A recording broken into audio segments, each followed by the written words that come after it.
الله الله يا بلادنا الله.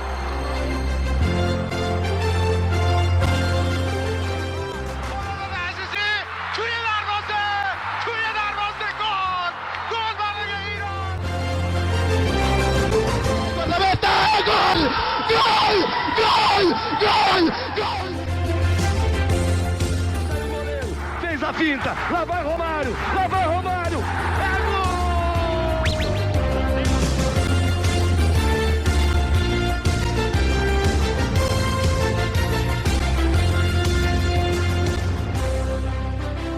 Olá, olá, seja bem-vindo você a mais uma edição do ConteCast, o podcast do Conte Verde, nossa 100ª edição. Chegamos a essa marca aí, após aí um ano e alguns meses de trabalho, chegamos ao nosso 100º podcast. Eu sou Gabriel Salaf, está aqui para celebrar essa marca especial que veio junto com a nossa primeira cobertura oficial da seleção brasileira, né? De qualquer competição. Já teve um jogo do Paraguai, é verdade, porém a gente não estava credenciado, a gente ficou na arquibancada. Esses 2 últimos jogos do Brasil, a gente teve a oportunidade de estar presente na tribuna de imprensa, na zona mista, nos treinos, nas coletivas, enfim.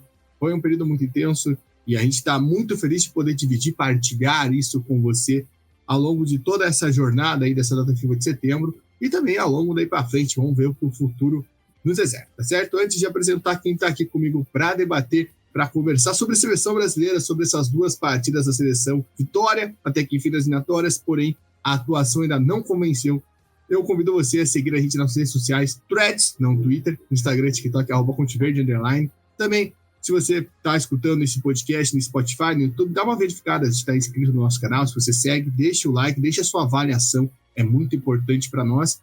E se você já nos ajuda aí ouvindo, compartilhe com seus amigos e, se puder, participe da nossa campanha de financiamento coletivo, apoia.se/ConteVerde, com R$10 por mês. Você ajuda a gente se estruturar cada vez mais. Tem gente perguntando se a gente vai conseguir manter, enfim, gente da imprensa que gostou de conhecer a gente depende disso. Infelizmente, não temos patrocinadores, a gente conseguiu fazer toda essa cobertura graças a uma ação entre amigos, e também não dá para ficar fazendo ação entre amigos todo mês.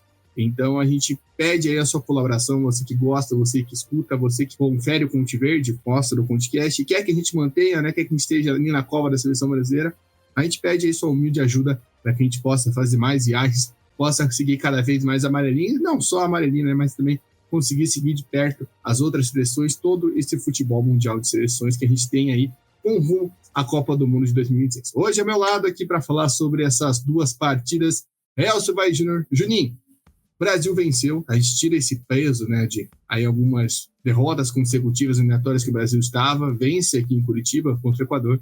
Porém, na partida seguinte já é uma tragédia, derrota para o Paraguai em Defensores del Chaco. Qual que é a sua primeira análise aí dessa data FIFA do Brasil? Seja bem-vindo mais uma vez, dessa vez, ao nosso ConteCast 100. Fala, Salaf, satisfação total estar aqui com você e com o nosso ouvinte. Feliz demais por essa questão do centésimo, né? São 100 ConteCasts, isso é um número muito expressivo, se a gente for pensar. É muito conteúdo que a gente entrega para vocês, que comentou de forma gratuita. Então, por isso que a gente preza tanto por essa questão de você apoiar, de você divulgar, de você curtir. A forma que você pode pagar a gente, por exemplo, é esse apoio que você pode dar, compartilhamento também, e estar presente conosco aqui nesse trabalho, né? É um trabalho difícil. Eu fiquei muito feliz com a cobertura que você... Eu digo você porque você estava mais presente, né, ao vivo, em todos os dias, lá com a cobertura da seleção. Eu acompanhei, mesmo estando perto lá, não tinha a menor noção do que estava acontecendo, então você podia passar muita informação pra gente. Isso aí foi muito interessante, eu gostei de acompanhar. A gente torce para que isso consiga crescer cada vez mais no cenário, porque é um conteúdo diferente realmente do que você vê, por exemplo, numa TV, numa rádio. É um conteúdo diferente, não estou criticando nem falando algo de outros meios, mas é um conteúdo que a gente traz de maneira diferente, que também agrada a vocês. Falando de seleção, o ponto-chave para mim, o principal sentimento que eu fiquei foi, querendo ou não, frustração. Frustração por esperar, não que eu esperasse que a seleção ia encantar, ia desencantar, não esperava isso, mas eu esperava muito mais do que foi apresentado. Eu achei que a gente sofreu demais em questão de criatividade, a gente sofreu demais em questão de...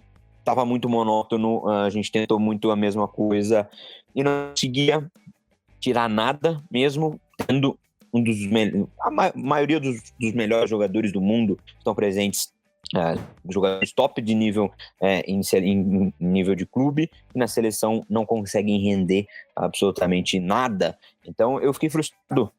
Claro, a gente precisava da vitória, que nem eu comentei antes, que realmente o Brasil precisava jogar para vencer, não para testar, jogar para vencer, mas não precisava nem convencer, mas tinha que mostrar pelo menos uma evolução, não uma vitória que dependia muito de uma individualidade, não mostrou padrão. Eu fiquei até com dificuldade assistindo os jogos de encontrar, cara, o que eles tentaram trabalhar, o que eles estão conseguindo trabalhar, seja taticamente, seja de comportamento.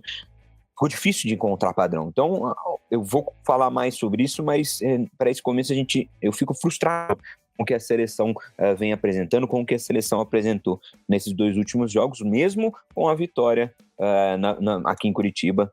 Ainda assim, não que precisa me convencer, que nem eu falei, mas precisava mostrar um pouquinho mais, tanto para nós e também para o torcedor brasileiro. Pois é, o Brasil até saiu sobre faias, né, no Couto Pereira, mesmo com a vitória por 1-0 contra o Equador, e acho que o paradigma desse jogo vai muito de encaixe isso que você falou, a expectativa que a gente tinha do Brasil conseguir fazer uma boa partida, uma boa atuação, mostrar mais do que mostrou ao longo da Copa América, e isso passa por questões de mudanças, de escalação, enfim. A gente vai falar um pouco sobre isso, e já começando, né, Juninho, na partida contra o Equador, o Dorival, em relação ao time que jogou a Copa América, ele faz ali 3 alterações, na verdade, bem interessantes. Né? Uma já estava prevista para acontecer, que era a saída do Marquinhos e começar o jogo com o Militão e Gabriel Magalhães. O Militão acaba cortado e você vem com o Marquinhos e Magalhães, né, para a dupla de zaga, e isso que já estava acontecendo nesse período que o Militão estava machucado. Então o Magalhães volta ao time titular junto com o Marquinhos. Magalhães fez uma baita partida aqui em Curitiba contra o Equador. E aí o André, acho que justificou muito o que a gente queria, né, Juninho? A gente falou depois da Copa América que faltou esse primeiro volante, faltou esse cabeça de área. Você até fez um vídeo, tá lá no perfil do Conte Verde, para quem não conferiu, a importância que foi o André ser titular da seleção. Esse primeiro jogo, para mim, acho que para todo mundo, né? A gente até perguntou um dia na sala de imprensa, conversou com o pessoal, vi muita gente na internet falando isso, o André foi o melhor da partida. O André foi o melhor jogador contra o Equador, por mais que teve uma pichotada lá que ele quase entrega um gol, mas o resto da partida dele foi perfeita. E a gente viu também o Luiz Henrique entrando ali na vaga que era do Rafinha. O Rafinha estava suspenso para essa partida contra o Equador, né? Lembrando isso sempre, o Dorival até fez questão de frisar isso, que não convocou o Rafinha por conta da suspensão.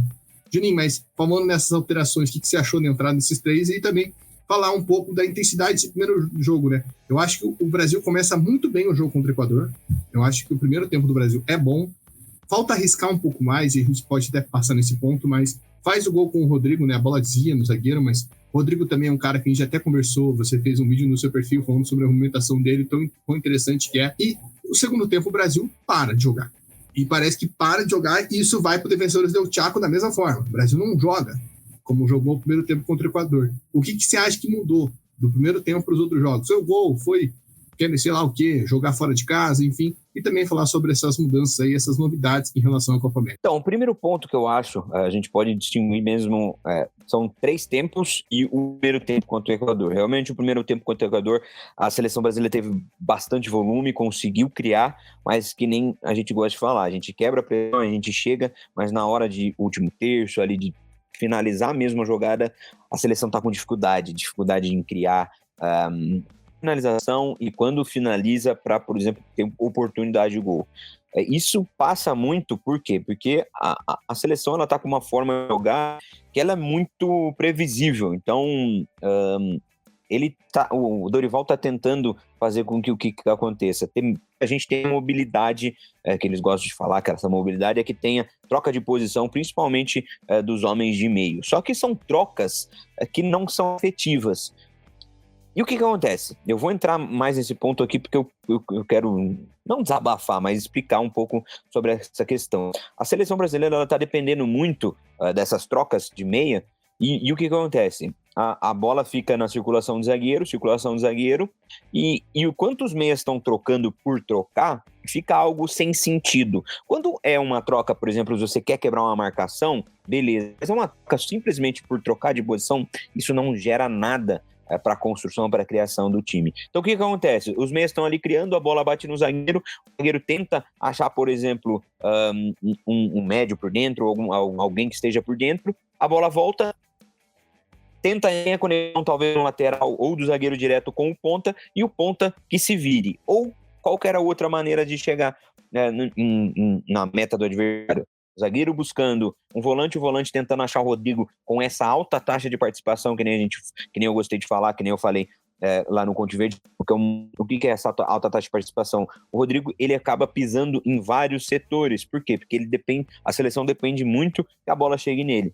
Só que o Rodrigo não consegue fazer tudo sozinho. Então o que acontece? Muitas vezes a gente tem essa primeira opção dos zagueiros tentando achar os pontas, ou até mesmo fogo dos médios nos pontas, e os pontas, para tentar ganhar duelo de 1 para 1, vai tentar ganhar duelo com o drible. Só que o que acontece? Eu até um dado do Vini Júnior, ele teve, se eu não me engano, 46 duelos para competir, para tentar ganhar. E ele ganhou apenas 15 deles, que é uma média de 34% de duelos. E se a gente for comparar com a média dele, por exemplo, no Real Madrid, ele já chegou a uma média de 54% de duelos. E como que eu vou... Esse número frio, beleza, tá? Esquentar o número. Por que ele teve tanta mais dificuldade na seleção do que no Real Madrid? Porque no Real Madrid, os duelos que ele enfrenta realmente são duelos de 1 para 1. Ali na seleção, ele pega duelo de 1 contra 2, de 1 contra 3, e isso conta como um duelo também. Só que é muito mais difícil de você ganhar esse duelo, obviamente, porque você está numa situação de inferioridade. Então, na seleção, tudo bem, o Vini tem deixado a desejar, porque muito conta de confiança, muito conta de não estar conseguindo realmente mostrar o futebol dele, tende a mentalidade ficar mais... piorar, né? Mas tem essa questão. A seleção está demandando que ele... ganhe muito mais duelos de muito mais jogadores, com cobertura. Então é muito mais difícil você vencer esse duelo. Então aí é um ponto chave. Mas eu acho que o ponto principal da seleção, além dessa questão do Rodrigo dependência, da mobilidade dele, de jogar muito com os pontas em situação de inferioridade, não situação de 1 para 1 mesmo, que é uma situação que ele pode vantagem, é a questão de comportamento. A seleção ela oscila muito em nível de comportamento, em nível de... Parece que eles não estão tão motivados a jogar, parece que eles não estão confiantes. Eu não lembro quem falou, alguém deu uma entrevista falando questão de confiança, que realmente não estão com a confiança em alta, e isso faz muita diferença. Então parece que eles não estão se sentindo preparados.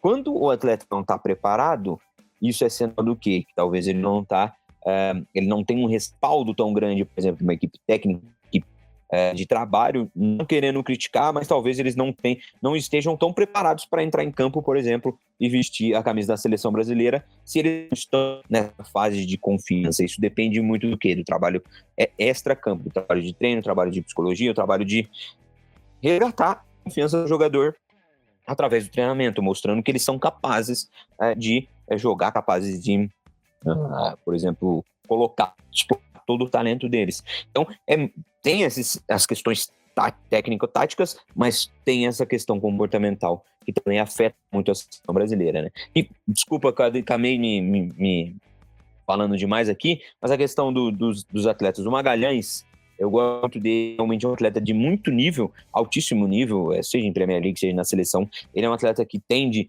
a pegar essa vaga e realmente virar um dos grandes zagueiros da nossa seleção. Eu acho que ele dá uma cara diferente, tanto em questão de duelo, de agressividade, em questão de construção também. Poderia até usar um pouco mais ele nesse sentido. O André, realmente, faz muita diferença. Foi o melhor em campo contra o Equador. Ele tem essa questão da circulação, só que não adianta muito ter o André fazendo a circulação se a gente não tem ferramentas para que, quando ele está com bola, por exemplo, a gente consiga acionar mais Paquetá, mais Bruno Guimarães, mais Rodrigo, por exemplo, ou até mesmo mais os pontas. Então a gente precisa fazer com que a equipe também jogue junto, junto com o André, mas eu acho que o André ele tende a ganhar essa vaga e continuar com essa vaga. E o Luiz Henrique é um atleta que também, eu gostei da atitude dele, porque ele foi muito agressivo, tentou duelo, buscou duelo a todo momento, mas caiu nesse ponto também. É o quê? De ter que ganhar um duelo, já ter uma cobertura, já ter uma terceira cobertura, isso fica muito difícil e ele acaba perdendo muita bola por conta desses critérios. Essa sobrecarga e essa cobertura no Vini é muito presente. Se você vê no campo, deu para ver muito isso, né? No Equador era muito clara e é incrível porque você nota que eles têm uma tática com isso, né? No jogo contra o Equador acho que ficou mais claro isso, né? O Félix Torres caindo direto mais ali, né? Fazendo essa marcação em cima do Vini Júnior, vindo ali um outro jogador de defesa. E a gente também teve nessa questão, porque daí o outro jogador, seja o Vini nesse jogo contra o Luiz Henrique, no jogo contra o Equador, o Rodrigo daí no jogo contra o Paraguai de início, depois ele faz a alteração e bota o Luiz Henrique. Cara, é incrível porque é muito bem pensado, porque no Paraguai, por exemplo, o Alfaro botou o Júnior Alonso para marcar ali. Ele reforçou, ele tirou um lateral esquerdo e botou um zagueiro para fechar ali, porque ele sabe que o Brasil, tendo a dificuldade de forçar o jogo com o Vini Júnior, ele não vai conseguir, vai tentar jogar pelo outro lado e você vai encontrar dificuldade. No jogo aqui em Curitiba, por mais que o Luiz Henrique tenha ido bem, né, foi um dos destaques da partida, acho que foi bom ver ele na seleção, querendo ou não, quem estava fazendo a marcação dele ali era o Hincapié, né? Então não era uma coisa simples, também você tinha ali o Estupinha fazendo essa marca, caindo na mesma lateral. Então, não é simples a situação. Então, você conseguia fazer com que o jogo pendesse para aquilo, e acho que é isso. O jogo do Brasil é previsível, e os adversários, sabendo isso, conseguiam parar, e sabiam que não tinha toda essa mobilidade. E aqui vem um ponto também, que até pouco você falou, de falta de criatividade no meio de campo. O gol do Paraguai, para mim, reflete muito isso, né? O gol que o Diego Gomes faz é um golaço, não foi culpa do Alisson, pelo amor de Deus, a gente para de achar que todo gol que o Alisson toma na seleção é culpa do Alisson, isso não faz nenhum sentido. Foi uma bola de trivela magnífica, talvez se alguém errou ali foi o Gabriel Magalhães no corte, o Bruno Guimarães ali que acabou indo no seco, no bote, mas o cara acerta um chute, e ali, na hora que saiu o gol, foi a primeira coisa que veio na cabeça, pô, quem no Brasil faz isso? Quem no Brasil faz isso? Sabe, lá em Assunção, foi engraçado, peguei um Uber um dia, um cara falou indignado pra mim, pô, parece que o Brasil quer entrar com bola e tudo, quer ficar tocando para chegar na área e fazer o gol. A gente sabe que não é assim, mas algumas vezes falta essa ousadia. A gente venceu o Equador com essa ousadia. Foi um chute que o Rodrigo arriscou de fora da área, a bola desviou e foi pro gol. Falta isso, falta... Né, quantas e quantas a gente viu, teve uma oportunidade no segundo tempo do jogo do Paraguai que me deixou revoltado, que foi um cruzamento, acho que o Arana passou certinho por trás da marcação na pequena área, tá bom que estava mais pro lado, mas em vez de tentar cabecear pro gol, para tentar fazer o gol, ou ganhar um escanteio, não, ele cabeceia para dentro, não tem ninguém. Acho que falta essa iniciativa e também falta isso. Acho que você falou essa questão motivacional, e aí acho que passa muito pelo comando técnico, porque a gente não está falando de uma ou duas peças que não jogaram bem nessa data FIFA. A gente está falando do Vini, que não foi bem, do Paquetá, que não foi bem, do Bruno Guimarães, que não foi bem, do Danilo, que não foi bem, e o do Arana também, que foi muito mal. E quando a gente tem vários jogadores, assim, você está no grupo, você sabe, você trabalha com isso mais que eu, Júnior, a gente sabe que isso é muito mais uma questão de comando do que uma questão de, precisa trocar fulano por fulano, como a gente vê muita gente falando esse tipo de obviedade na seleção brasileira. Essa questão no meio campo, às vezes você não encontrar tanto espaço no trabalho, é nítido quando você vê o Paquetá mal encostando na bola durante as duas partidas. Se a gente for pegar ali o quanto que o Paquetá trabalha, participa do jogo, é quase nulo. Primeiro tempo contra o Equador, ele não tocou na bola. E aí vem aquela questão de convocação que a gente já falou aqui várias vezes, né? Para você chamar os melhores, né? Você ter os melhores à sua disposição. Como você falou, o Brasil tem que ir para ganhar e não testar. E aqui não é nenhuma falta de consideração ou de respeito com quem foi chamado, mas, poxa, quando ali o Brasil precisava impor mais o ritmo, ele bota o Gerson e o Lucas Moura, você nota que talvez não é aquilo que o Brasil precise, né? O Gerson mais uma vez ganha a oportunidade de seleção, ó, ele joga muita bola, ele é bom jogador e tudo mais, mas a gente sabe que tem outros jogadores no futebol europeu que estão um nível acima dele. Isso não é culpa do Gerson, não é culpa do Dorival, não é culpa de ninguém, mas a gente tem que saber explorar isso. Eu fiz essa questão de perguntar para várias pessoas, se você está num time no paredão, quem que você vai chamar para o seu time, o Douglas Luiz ou o Gerson? Você deixar de escolher um não quer dizer que ele é horrível, mas esse é o critério. O Lucas Moura, a mesma coisa. Eu senti isso lá no Defensores del Chaco, o Dorival segurando a alteração do Paquetá, porque a opção que ele tinha era o Lucas Moura, sabe? Então, se você coloca ali um jogador que, pô, você sente mais confiança, né? Enfim, o Lucas Moura, para mim, não comprometeu nem descomprometeu a seleção, né? Não teve muito o que fazer. O Gerson, acho que no primeiro jogo, a gente já estava com o meio campo ruim. Ele entra, parece que desacelera ainda mais o jogo do meio de campo do Brasil, ali quando ele entra contra o Equador. Então, acho que é isso que a gente também tem que ver. E também passa pela convocação. E aí, Juninho, eu vou colocar uma pergunta aqui, né, pulando um pouco a nossa pauta, mas foi uma coisa que eu vi muita gente chamando atenção. A gente falou de novidade, inovação, não sei o quê. O Dorival parece que botou toda a esperança da mudança do Brasil em um jogador, que foi o Pedro.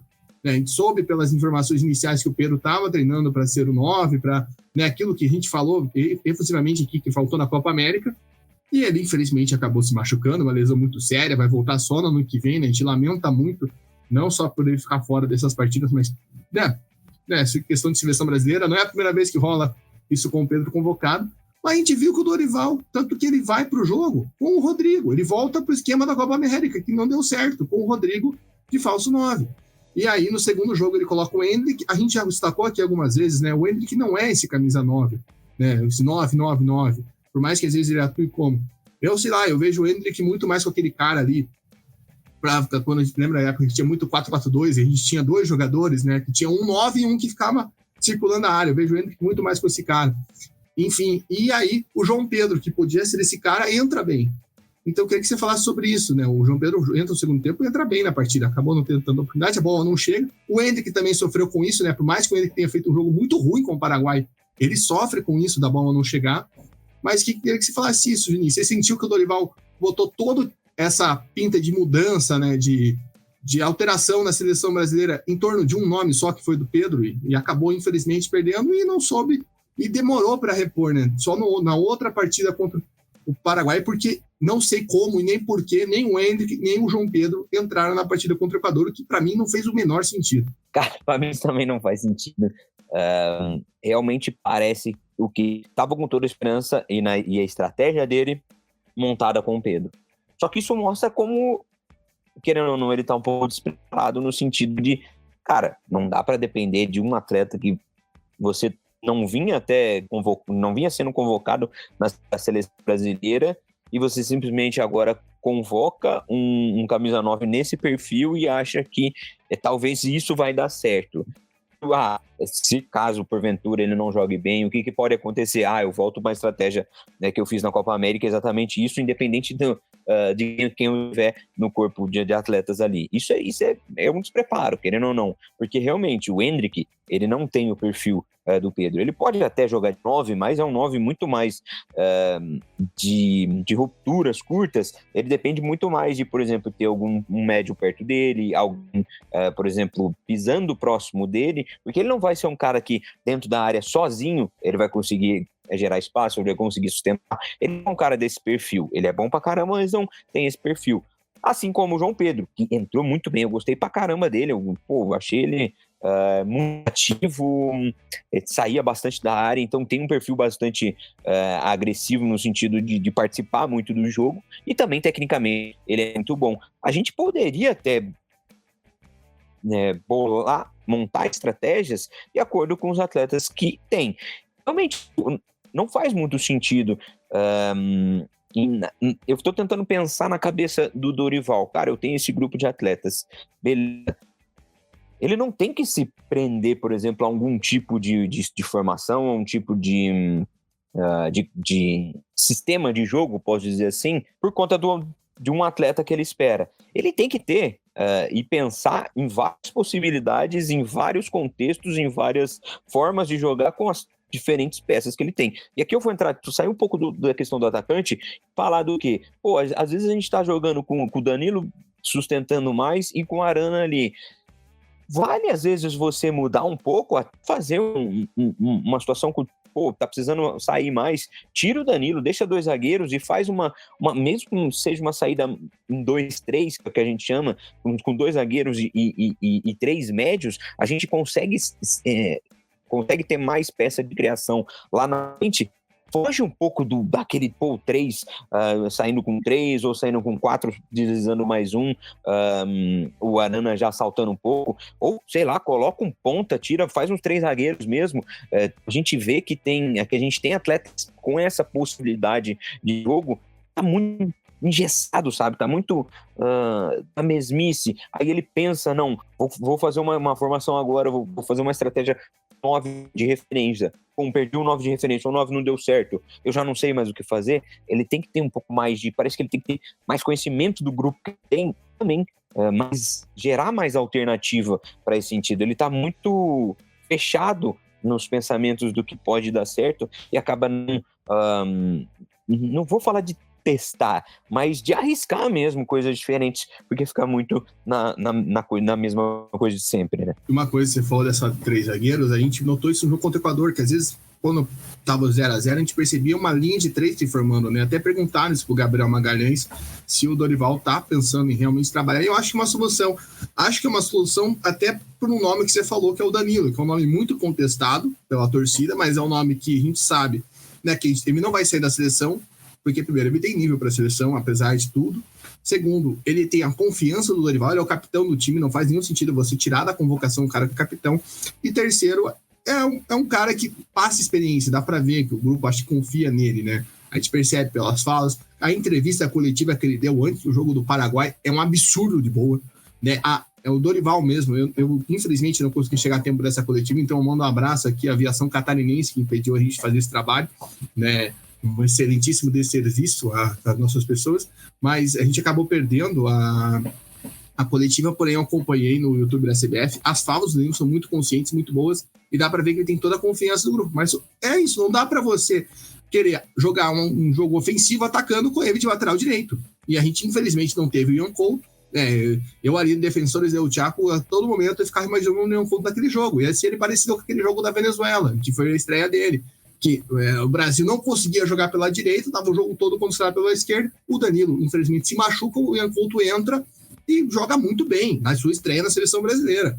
Então, fez falta o Ian Couto, ele não quis apostar no William, o que eu achei até errado, porque poderia ter estreado o William, acho que ele achou que podia ser muita pressão, né? Tem essa questão também comportamental, mas, se você não tá ali para botar o cara para jogar, então por que você convocou ele, né? Convocaria então o Wanderson, que já foi para a seleção antes, né? Enfim, que também tem essa postura ofensiva, mas poxa, né? Tá ali, você está vendo que o Danilo não está ajudando, que o Danilo está quebrando o passe, né? E essa questão de 3 zagueiros também é interessante. Eu pensei até durante o jogo que ele podia ter tirado até mesmo o Magalhães, porque a gente viu ali que como o Brasil teve que subir tudo, o Magalhães estava trabalhando, fazendo uma construção de jogo. Ele errou uns 3 passes ali que quase armou a casa, né? Então, você tira ali um zagueiro, bota o Danilo, que já joga como zagueiro na Juventus, e fez a alteração que você faz, dava para fazer muita coisa, e ele não fez nada. As alterações dele ali no segundo tempo, até me surpreendi no intervalo, falando do jogo do Paraguai, no caso, porque ele volta com o Luiz Henrique e o João Pedro. Eu fiquei com muito medo dele fazer a mesmice, só tirar o Endrick e botar o Rodrigo de 9, mas não. Ele bota o João Pedro no lugar do Endrick e tira o Bruno Guimarães e bota o Luiz Henrique puxando o Rodrigo para o meio, porque o Rodrigo ali de ponto não estava conseguindo fazer um bom jogo. E aí depois ele vai lá, coloca o Gerson, né? E aí depois coloca o Lucas Moura no lugar do Paquetá, tira o Vini também, tira o Rodrigo, perdão, essa alteração, não entendi a saída do Rodrigo para a entrada do Estevão, né? Enfim, ali eu senti que, ele foi para o mesmo, tirou o Arana, que estava fugindo da minha mente, ele tirou o Arana para botar o Gerson. Então, o Arana que é o cara que estava ali em cima, então, sei lá, acho que falta isso, e a gente via que toda vez que o Danilo tocava na bola e não conseguia acertar, você via o Magalhães, enfim, falta essa questão, acho que tem essa questão de conhecimento, que às vezes falta, mas enfim, é delicado, não sei se você quer falar mais uma coisa, mas eu senti muito essa falta de, aquele time ali, de situações aqui, porque a gente já falou na Copa América, né, porque, na Copa América ele ficou um mês trabalhando com o grupo e a gente sentia muita pouca variação, a gente sentia só uma troca de 3 para 4 atacantes que ele voltou a fazer quando ele botou o Estevão no jogo, né, e talvez também não ter medo, por exemplo, o Vini não estava jogando bem, tira o Vini. Eu acho que, a gente tá vendo os extremos de falar para não convocar fulano, ciclano, não é assim, mas, se não tá rendendo, acho que você pode fazer uma alteração, enfim, mas sinto o Dorival ainda um pouco perdido quanto a isso. Sinto que o Dorival ainda não sabe muito o que fazer e a gente acaba acompanhando isso no jogo em campo. Cara, eu sinto... vou terminar aqui rapidinho, mas eu realmente sinto que o Dorival ainda tá com medo. Ele tá com medo de arriscar, tá com medo de, colocar uma formação diferente, dar errado e falarem que a culpa é dele. Então, ele faz as trocas realmente, preciso de atacar mais. Bota um quarto atacante ou troca 6 por meia dúzia. Ele simplesmente só faz isso. Ele não pensa em uma estratégia do que ele pode fazer diferente, por exemplo, para combater uma marcação que está muito lá embaixo. O que eu penso mesmo é que realmente tá com medo de arriscar. Ele tá com medo de arriscar e por exemplo, não tirar Vini Júnior, essas situações, ou não fazer uma troca tão diferente. Ele tá com medo de arriscar, porque ele realmente, talvez ele não se sinta ainda preparado ou confiante o suficiente para colocar, não, eu vou fazer o que eu penso mesmo, não, eu tô fazendo o que talvez vai agradar um pouco mais, ou o que eu vou aparecer menos para a mídia ou para a torcida brasileira, e eu não quero me arriscar tanto. É isso que eu sinto dele hoje. Tem um porém aqui que eu preciso falar, que eu esqueci, a gente falou do Wanderson, mas eu rezo, acredito que o Dorival tá acompanhando o Mônaco. Por favor, o Caio Henrique tem que voltar na próxima convocação. A gente precisa de um cara como ele. Né? Teve toda a questão da lesão, tudo bem, mas ele já tá jogando, tá lá no Mônaco. Dá uma olhadinha lá. Por favor, acho que ele cairia com uma luva nessa seleção, assim como foi o André. A gente tem essas questões, e eu falei do Ian Couto, outro que se estivesse jogando poderia fazer uma fumaça, era o Savinho, cara. Que falta que veio o Savinho nesses jogos. Óbvio, a gente tem essa questão de não dar pra...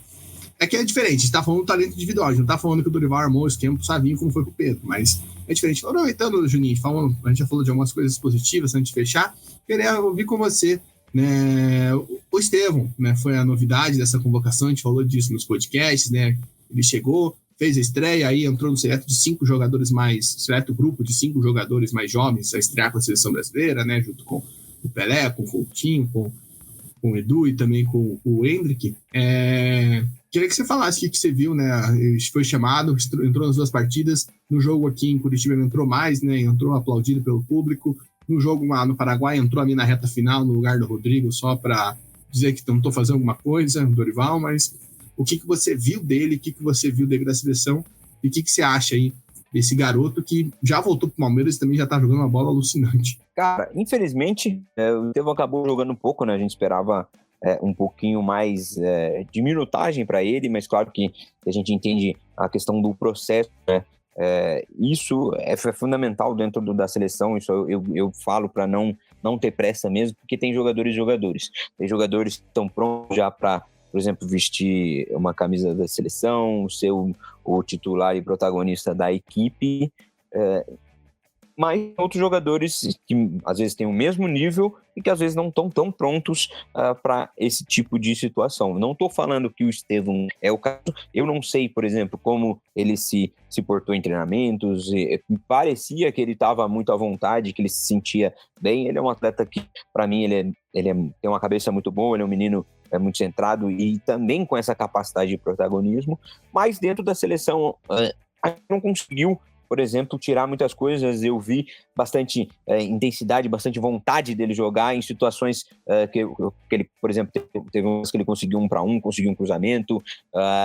Vi bastante alguns movimentos sem bola que ele gosta de fazer, sem bola, no caso, ele não é muito de atacar espaço, mas ele vem muito no pé, então ele é um ponta que é diferente, ele traz um contexto diferente para a nossa seleção, que é um ponta mais de pé, de mais construir e de conseguir arrastar também, só que cai na mesma situação do que de estar com muita dificuldade de jogo, de estar numa situação muito apertada, de não conseguir ganhar tantos duelos, mas eu gostei, pelo menos do comportamento dele. Acho, claro, ele render muito mais na seleção, ele pode ser um cara que cria muito mais oportunidades, que pisa muito mais próximo da área, mas ainda assim acho que ele está começando esse processo de seleção sem sentir tanto o peso da camisa da seleção, né? Isso aí é muito importante, esse processo aos poucos, e na minha opinião daqui a pouco ele vai talvez ganhar essa vaga da seleção, mesmo pensando que tem muitos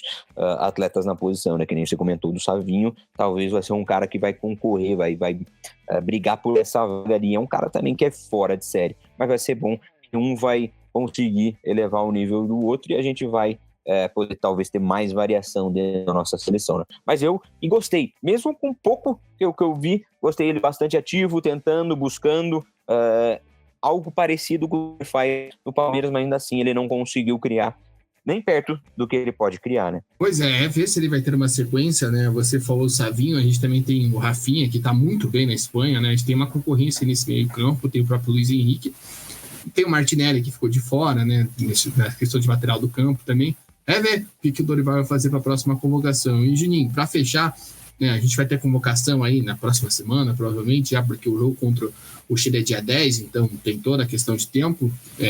Nos próximos dias já deve sair essa convocação. A gente vai voltar aqui ainda para fazer aquela nossa pré-lista, aquele nosso listão para ver quem vai estar com o Brasil. E eu queria saber de você, quais posições você acha que o Dorival tem que olhar com mais carinho, né? A gente vê, como falei anteriormente, gente chutando posição para tudo qualquer lado, né? Tem que trocar a seleção inteira, né? Já vi gente falando que o Alisson, o Danilo e o Marquinhos não podem mais ser. Já vi gente falando chamar o Vinícius Júnior. Já vi gente reclamando até do André, cara, para você ter uma noção. Então, é muito complicado às vezes nesses momentos, mas queria saber de você, quais posições você acha que o Dorival tem que olhar com carinho, analisar de acordo com aquilo que nós vimos nesses jogos, que está crítico, que precisa de fato de uma solução. E uma solução que inove, que agregue, não, por exemplo, igual eu falei de Gerson e Lucas Moura, que não foram uma solução, infelizmente, né? Talvez o meio de campo seja mais o principal, mas aonde você acha que o Dorival tem que olhar com mais carinho nessa próxima convocação? Olha, eu acho que eu vou talvez fazer uma ordem. Ordem de importância, talvez. Menos importância. Goleiro, todo mundo fala tudo mais, mas eu não vejo tanta importância em querer, por exemplo, trocar ou trazer peças diferentes. Zagueiros, eu acho que a gente tem peças boas ali nesse sentido. Agora a gente entra em volantes. Eu acho que a gente tem um bom grupo, então talvez não precisa procura talvez uma peça ou outra que dá para colocar, mas gosto do que a gente tem. Só que daí, dentro do volantes, eu vou separar o volante de meias centrais, que nem, por exemplo, o Bruno e o Paquetá estão jogando nesse sentido. Meias centrais, eu acho que... vou continuar a ordem. Volantes, eu acho que pontas a gente tem que olhar com carinho, mas olhar com carinho no sentido do quê? A gente precisa de pontas que joguem em diferentes contextos e saiba usar esse tipo de ponta. Então, porque a gente tem um grupo muito bom de pontas, mas a gente não tá sabendo usar eles, ou focar eles no jogo, né? Então, isso é importante. Eu acho que aí vem a segunda mais importante, que eu acho que ele tem que olhar, atacantes, nesse sentido do que, cara, que tipo de atacante eu quero e que tipo de atacante eu preciso convocar para ter esse questão da referência, essa questão de não ter referência, essa questão de jogar mais com um atacante mais móvel, jogar com um atacante mais de ruptura, mais de último terço. Então a gente precisa focar muito nesse pensamento. O que eu quero para a seleção?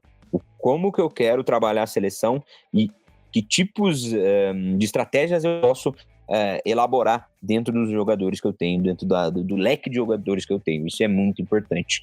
E aí o principal, eu acho que são atletas de meio.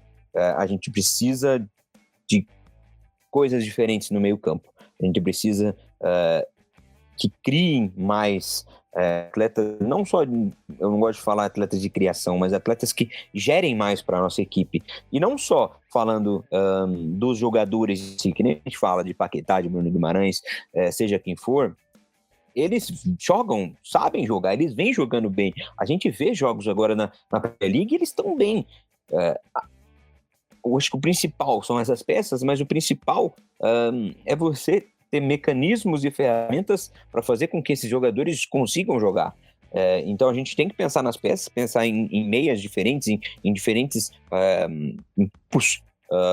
de meia, e aqui vale aquilo que você apontou. Não adianta você convocar o cara com uma insegurança de, cara, será que vai render? Você tem que convocar o que você espera, que vai te ajudar mesmo. Não adianta você convocar só para, não, vou trazer um atleta aqui do Brasil para agradar uma torcida ou outra. Você tem que convocar o cara que ele realmente vem atropelando e aí sim mesmo essa pressão de estar com a seleção brasileira, de estar resolvendo esse problema. Então eu acho que essa ordem, mim e atacantes são os pontos principais, seguidos de pontas e daí volantes, laterais, zagueiros e goleiros, né? Então acho que o principal é meias e atacantes pra gente olhar com carinho, pra gente trazer coisas novas pra nossa seleção. Não precisa ser caras novas, mas coisas novas a gente saber mesclar e ajudar, e conseguir, como é que eu posso dizer, montar esse esqueleto da seleção, tipo aquele do FIFA lá que tem entrosamento, a gente fazia, como é que chamava aqui? Era, caramba, eu jogava pra caramba no FIFA, cara, que tinha entrosamento, você lembra? Master League? Cara, não era Master League, era... Pô, depois eu vou falar pra vocês. Eu esqueci, cara, mas era um modo que tinha as cartinhas lá, que você tem que pegar... Ultimate, né? Ultimate Team, ó, caramba, eu esqueci. Ultimate Team. Você tem que, parece, pegar, entrosar essa equipe, tirar no melhor de cada atleta, de cada posição, fazer com que eles tenham essa sinergia dentro de campo, que eles se conectem dentro de campo. Isso aí é o mais importante para nós. Você falou de meia, de consultor, né? Trabalhar ali. E aí vem mais uma vez, eu falei isso aqui nos outros podcasts e ainda não vejo sentido na ausência do Andréas nessa convocação.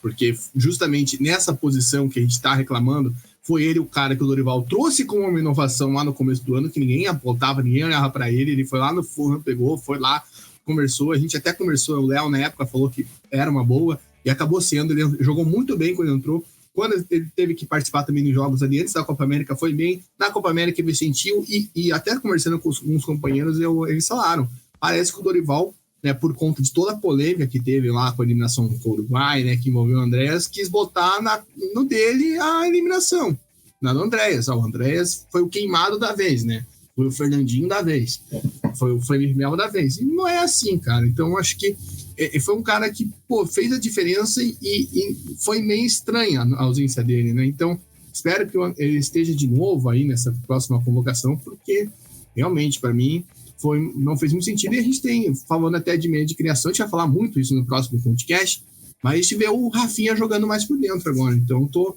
bem curioso para ver se o Rafinha volta para a seleção nessa função que ele está fazendo no Barcelona, né? Nesse ponto que é justamente onde a gente está tendo muito problema. Então, fica ligado que provavelmente na semana que vem já volta aqui com essa pré-lista, porque é tudo muito rápido, né? Nessa data FIFA, setembro, outubro, novembro, é tudo uma atrás da outra, um mês de diferença, então não dá tempo nem de você repercutir uma que já está na hora de você falar da próxima. Então, eu queria até perguntar isso para o Dorival na última coletiva, mas acabou que o microfone veio para minha mão logo na segunda pergunta, então eu não ia fazer uma pergunta sobre a próxima convocação na segunda pergunta da coletiva, né? Então, tive que bolar alguma coisa ali de última hora. Um abraço a todo mundo que ouviu a bela pergunta no Troca de Passes do Sport TV. Tá certo, pessoal? Agradeço a você que esteve comigo, com o Juninho, nesse 100º podcast. A gente falou que ia ser um podcast especial, talvez não foi nenhuma entrevista, nada mais, mas foi aqui, né, fechando a nossa cobertura histórica, querendo ou não, tanto aqui em Curitiba, tanto em Assunção. Se você quer ver os detalhes, não chegou a ver, não conhecia o projeto, ainda dá uma conferida nas nossas redes sociais,